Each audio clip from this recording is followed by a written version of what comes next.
El pavo de Navidad, Mario de Andrade. Nuestra primera Navidad en familia, después de la muerte de papá ocurrida 5 meses antes, fue de consecuencias decisivas para la felicidad familiar. Nosotros siempre fuimos una familia feliz, en ese sentido bien amplio de felicidad, gente honesta, sin crímenes, hogar sin peleas internas ni graves dificultades económicas, pero, debido en parte a la naturaleza gris de mi padre, ser desprovisto de todo tipo de lirismo, instalado en la mediocridad. Siempre nos había faltado ese disfrute de la vida, ese gusto por las felicidades materiales, un buen vino, un balneario, el refrigerador, cosas así. Mi padre había sido un gran equivocado, casi dramático, el pura sangre de los espumaplaceres. Mi padre murió, lo sentimos mucho, etc. Cuando ya nos acercábamos a la Navidad, yo no sabía qué hacer para poner distancia con esa memoria del muerto que obstruía. Y parecía haber sistematizado para siempre la obligación de un recuerdo doloroso en cada comida, en cada mínimo gesto de la familia. Una vez sugerí a mamá que fuera al cine a ver una película. Se puso a llorar. Donde se vio ir al cine estando de luto riguroso.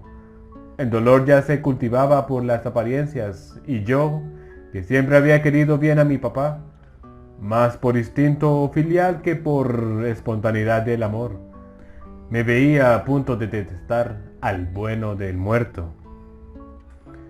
Fue sin lugar a dudas por eso que me nació, en este caso sí, espontáneamente, la idea de hacer una de mis llamadas locuras.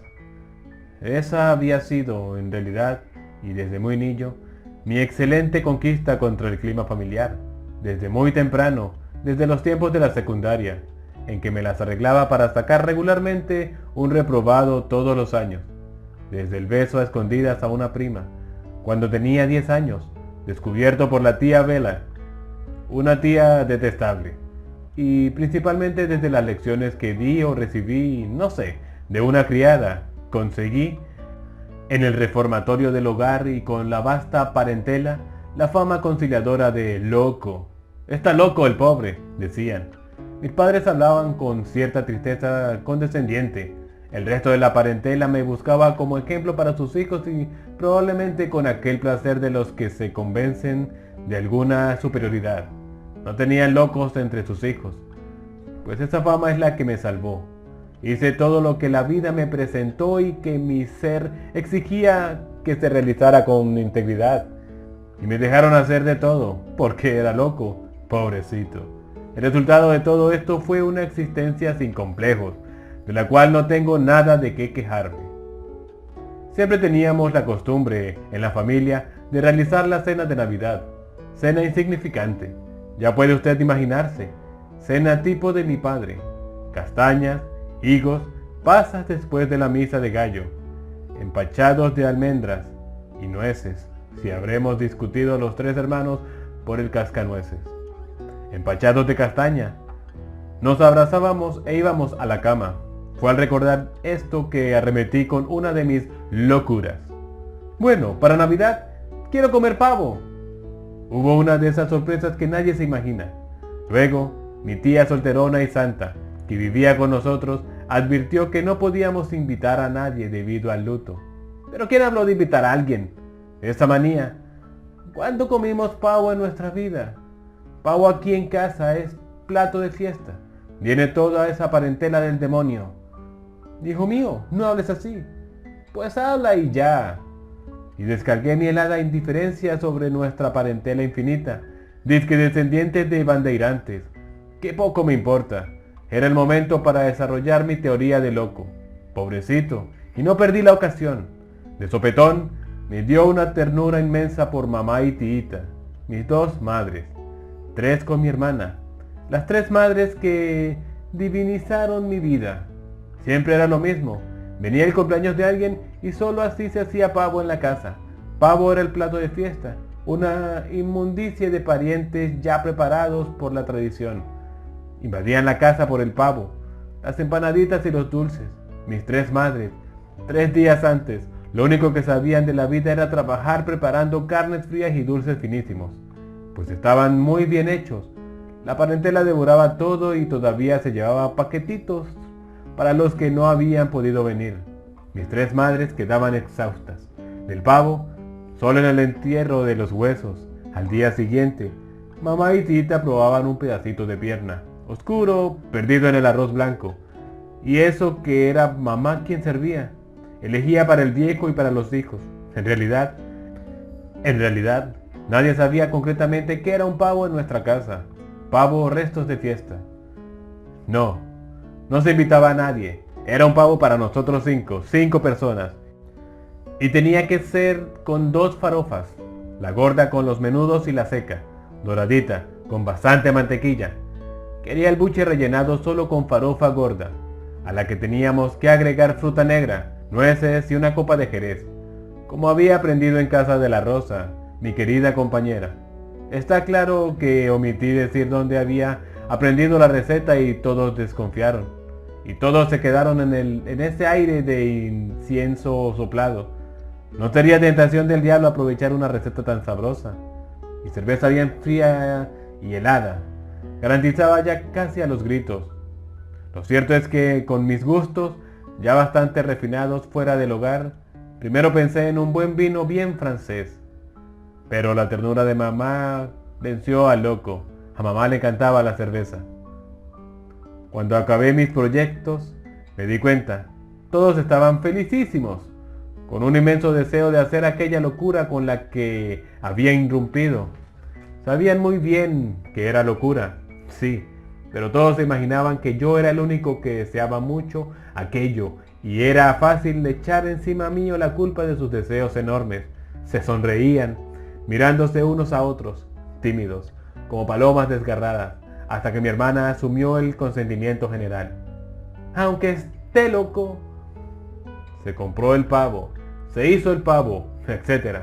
Y después de una misa de gallo muy mal rezada, tuvimos nuestra Navidad más maravillosa. ¡Qué chistoso! Cuando me acordaba que finalmente iba a lograr que mi mamá comiera pavo, en esos días no hacía otra cosa que pensar en ella. Sentí ternura por ella, amar a mi viejita adorada. Y mis hermanos también estaban en el mismo ritmo violento de amor, todos dominados por la nueva felicidad que el pavo iba imprimiendo en la familia. De modo que, aún disfrazando las cosas, dejé con tranquilidad que mamá cortara toda la pechuga del pavo. En un momento mamá se detuvo, luego de haber cortado en rebanadas uno de los lados del ave, sin resistirse a aquellas leyes de economía que siempre le habían sumido en una casi pobreza sin razón. No señora, siga cortando, y pedazos grandes, yo solo me como eso. Era mentira, el amor familiar estaba incandescente en mí, de tal forma que hasta era capaz de comer poco, solo para que los otros 4 comieran mucho. Y el diapasón de los otros era el mismo. Aquel pavo comido entre nosotros solo redescubría en cada uno lo que la cotidianeidad había borrado por completo. Amor, pasión de madre, pasión de hijos. Dios me perdone, pero estoy pensando en Jesús. En esa casa de burgueses muy modestos, se estaba realizando un milagro digno de la Navidad de un Dios. La pechuga del pavo quedó enteramente reducida a rebanadas grandes. Yo sirvo. ¡Qué loco! ¿Pero por qué tenía que servir si siempre mamá había servido en esa casa? Entre risas, los grandes platos llenos fueron pasando hasta mí y empecé una distribución heroica. Mientras mandaba a mi hermano a que sirviera la cerveza, advertí un pedazo admirable de pavo lleno de carnecita y lo puse en el plato. Luego varias rebanadas blancas.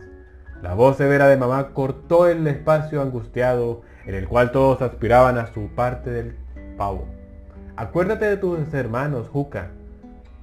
¿Cuándo iba a imaginarse ella, la pobre, que ese era el plato suyo, de la madre, de mi amiga maltratada que sabía de la existencia de Rosa, que sabía de mis crímenes, a quien solo le contaba lo que la hacía sufrir?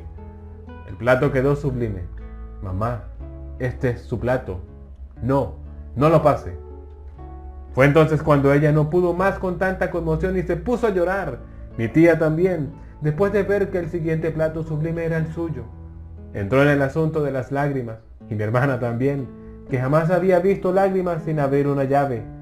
Se desparramó de llanto. Entonces empecé a decir muchas tonterías para no llorar también. Tenía 19 años, Un diablo de familia tonta que veía un pavo y lloraba. De esas cosas, todos se esforzaban por sonreír, pero ahora la alegría se tornaba imposible. El llanto había evocado por asociación la imagen indeseable de mi padre muerto. Mi padre, con su figura gris, vino a estropear para siempre nuestra Navidad. Me dio coraje. Bueno, empezamos a comer en silencio, consternados, y el pavo estaba perfecto, carne tierna, de un tejido muy tenue. Se mezclaba entre los sabores de las farofas y los del jamón. De vez en cuando herida, molestaba y vuelta a desear ante la intervención más violenta de la pasa negra y el estorbo petulante de los pedacitos de nuez. Pero papá estaba sentado allí, gigantesco, incompleto, una censura, una llaga, una incapacidad. Y el pavo estaba tan rico, y mamá, que por fin sabía que el pavo era un manjar digno de Jesucito nacido. Empezó una lucha baja entre el pavo y el bulto de papá. Supuse que alentar al pavo era fortalecerlo en la lucha y, está claro, había tomado decididamente el partido del pavo. Pero los difuntos tienen medios escurridizos, muy hipócritas, como para vencerlos. En cuanto alabé al pavo, la imagen de papá creció victoriosa, insoportablemente obstruyente. Solo falta su papá. Yo ni comía. Ya no podía probar más ese pavo perfecto. Tanto me interesaba esa lucha entre los dos muertos. Llegué a odiar a papá. Y ni sé qué inspiración genial de repente me volvió hipócrita y político. En aquel instante, que hoy me parece decisivo en nuestra familia, tomé aparentemente el partido de mi padre. Fingí, triste. Y sí, papá nos quería mucho y murió de tanto trabajar por nosotros. Papá allí en el cielo debe estar contento. Dudé, pero resolví no mencionar más al pavo. Contento de vernos a todos reunidos en familia. Y todos, muchos más tranquilos. Empezaron a hablar de papá. Su imagen fue disminuyendo y se transformó en una estrellita brillante en el cielo. Ahora todos comían el pavo con sensualidad, porque papá había sido muy bueno. Siempre se había sacrificado tanto por nosotros. Había sido un santo que ustedes, mis hijos, nunca podrán pagar lo que deben a su padre. Un santo. Papá se transformó en un santo. Una contemplación agradable, una estrellita en el cielo, imposible de deshacer. No perjudicaba más a nadie. Puro objeto de contemplación suave. El único muerto aquí era el pavo. Dominador, completamente victorioso. Mamá, tía, nosotros, todos inundados de felicidad. Iba a escribir felicidad gustativa, pero no era solo eso. Era una felicidad mayúscula, un amor de todos, un olvido de otros parientes que distraen del gran amor familiar. Y sé que ese primer pavo comido en el seno de la familia fue el comienzo de un amor nuevo, reacomodado, más completo, más rico e inventivo, más complaciente y cuidadoso. Nació entonces una felicidad familiar para nosotros que no soy exclusivista. Algunos tendrán igual de grande, sin embargo, más intensa que la nuestra. Me es imposible concebir. Mamá comió tanto pavo que en un momento imaginé que podía hacerle mal. Pero enseguida pensé, no importa, aunque se muera, pero por lo menos que una vez en la vida coma pavo de verdad. Tamaña falta de egoísmo me había transportado a nuestro infinito amor. Después vinieron unas uvas ligeras y unos dulces, que allí en mi tierra llevan el nombre de bien casados. Pero ni siquiera ese nombre peligroso se asoció al recuerdo de mi padre, que el pavo ya había convertido en dignidad, en cosa cierta, en culto puro de contemplación. Nos levantamos. Eran casi las 2 de la mañana, todos alegres con 2 botellas de cerveza encima. Todos se iban a acostar, a dormir o a dar vueltas en la cama. Poco importa, porque es bueno un insomnio feliz. La cuestión es que Rosa, católica antes de ser Rosa, me había prometido que me esperaría con una champaña. Para poder salir mentí. Dije que iba a la fiesta de un amigo. Besé a mamá y le guiñé el ojo. Era una manera de contar a dónde iba y qué iba a hacer. Besé a las otras 2 mujeres sin guiñarles el ojo. Y ahora, Rosa, Fin.